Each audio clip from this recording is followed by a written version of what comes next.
Let's turn to the Israelis. Major General Yaakov Amidror, former National Security Advisor to Prime Minister Benjamin Netanyahu, joining me. Appreciate you joining us there from Tel Aviv.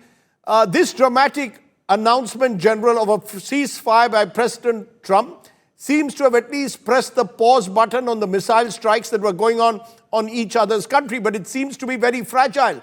There have been reports right through the day of missile strikes from Tehran too, claiming that they were hit. Is this a very fragile peace, General, that will not hold? I don't know. You know, Israel is a very organized state, and if a decision was taken by the Prime Minister, no one in Israel will violate it. And from the Israeli side, it will be very clear that we are having a ceasefire, keeping the ceasefire, and living with the ceasefire. I'm not sure that the Iranians have now, after the big damage that we did to the command and control structure in Iran, the same control that we have here in Israel. And it will be very interesting to see how it will work in Iran parallel to what happening here in Israel. There was one missile report in the morning to the north part of Israel. I don't know what was it. I don't have yet all the details, if it is an Iranian or something else. I don't know yet. I mean, the picture is not clear. But General Amidror, given what's happened over the last 12 days, have the objectives of Israel and Benjamin Netanyahu actually worked? We thought this operation was supposed to be, according to Israel and America, about dismantling Iran's ability to enrich uranium for nuclear weapons. We're still not clear exactly how badly those nuclear sites have been hit. There was talk then also of regime change. That has not happened. So in net, has this 12-day war achieved Israel's military and strategic objectives? Regime change was not one of the goals of this operation, not at all. We had two goals from the beginning to the end: to dismantle the ability of the Iranians to produce nuclear weapon, and probably that was achieved. May I interrupt? How do you know that? How do you know that the nuclear sites have been totally demolished? How do we know that, sir? Let me explain. Go ahead. They had two facilities to enrich uranium, one in Natanz and one in Fordo. Both of them, one was totally destroyed, Natanz, and the second one cannot be functioned. Even if it is not completely destroyed, cannot be functioned. There is something called conversion, that you have to take the enriched uranium and to converge it to metal to make the weapon. The conversion facility was totally destroyed. Then weaponization group, based on the as far as we know, the hardcore of the weaponization group was killed by us during the beginning of the war and during the war. The last one was the last night. We killed another one from the group. So the ability of the group today, within a few years, they will learn again how to do. And the fact that we succeeded to destroy the second archive of the Iranians of the Iranian and nuclear project at the beginning of the war, all the three elements are not anymore exist in Iran. They cannot enrich uranium, they cannot converge uranium, and they cannot use the group that they built for the weaponization. They have 450 kilograms of enriched uranium to the level of 60%. They have to enrich it to 92 if they want it to be a military grade. I don't know, me personally, I don't know where is the 400 kilo. I hope that our intelligence knows. I don't know if the Iranians have the ability to reach it, or it was buried somewhere in Natanz or in Fordo. I don't know. But this is a weak point in the whole chain. But they don't have the ability to converge it anyhow, and they don't have the knowledge and the people with the knowledge to weaponize it. Can they build it in the future? Very much depends on the terms of the ceasefire. I don't know what are the terms of the ceasefire, if they can go back to rebuild it. General, the war started with Israel claiming that Iran posed an existential threat to Israel. Does that existential threat, according to you, still remain? Or have the last 2 weeks fundamentally changed that in your view?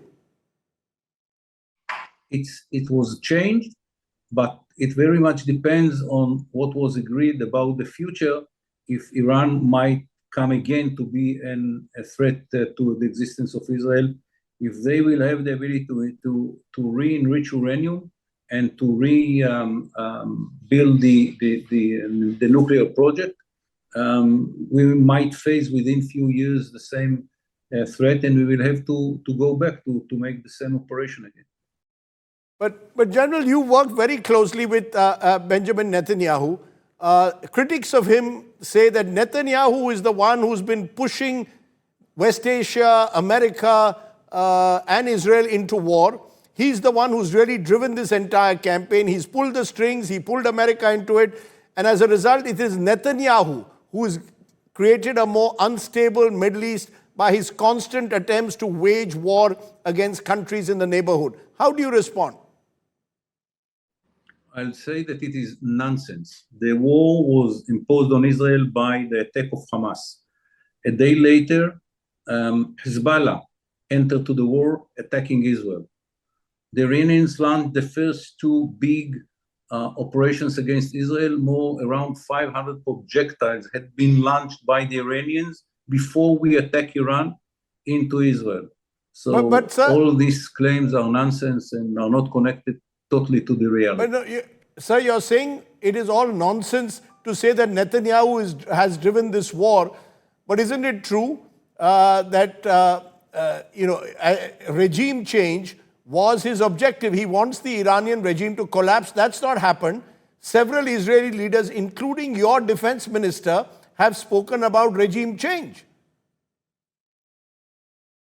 Again, the regime change was not in the list of the targets of the goals of Israel. Israel is a democracy. Everyone can say whatever he wants. You need a cabinet decision to make to change the goals of the war.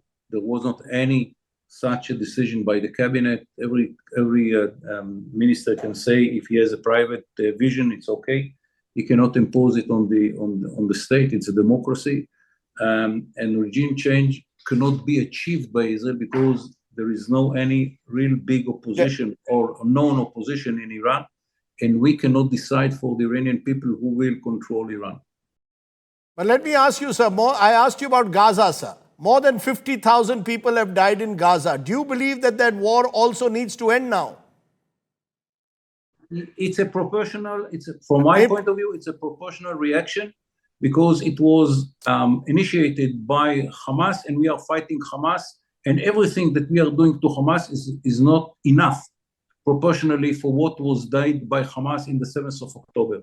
So I'm not ready to answer any question. We begin with proportional reaction, because there is no proportional reaction to what Hamas did in the 7th of October, but annihilation totally of Hamas. This is the only proportional reaction to what Hamas did in the 7th of October, and we didn't reach this, and we didn't reach this point yet.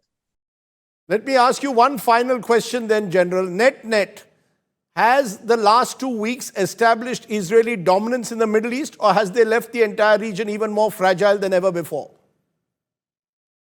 Much, much less fragile. Without Hezbollah, without Hamas, without Islamic Jihad, when the Iranians are not controlling anymore, not Beirut and not Damascus, it's a much stable Middle East than it was before the war.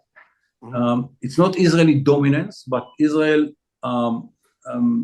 is making very clear to every opponent and terror organization what will be the result of operation like the one which had been done by Hamas in the 7th of October. And I hope that will be taken out of the vocabulary of all our neighbors, any attempt to do the same in the future. It's not a dominance, but it is a deterrence which is needed for Israel in the Middle East, and it's very important that people around us will learn that there are some red lines. If will be crossed by our enemies, our reaction will be very, very strong. Okay, you claim Israel has drawn a line in the sand when it comes to Iran. I appreciate, though, you joining me, General Amidror, on the show to give us what you believe is Israel's benefits or gains from the war. If you like the video, do like, comment, share and subscribe.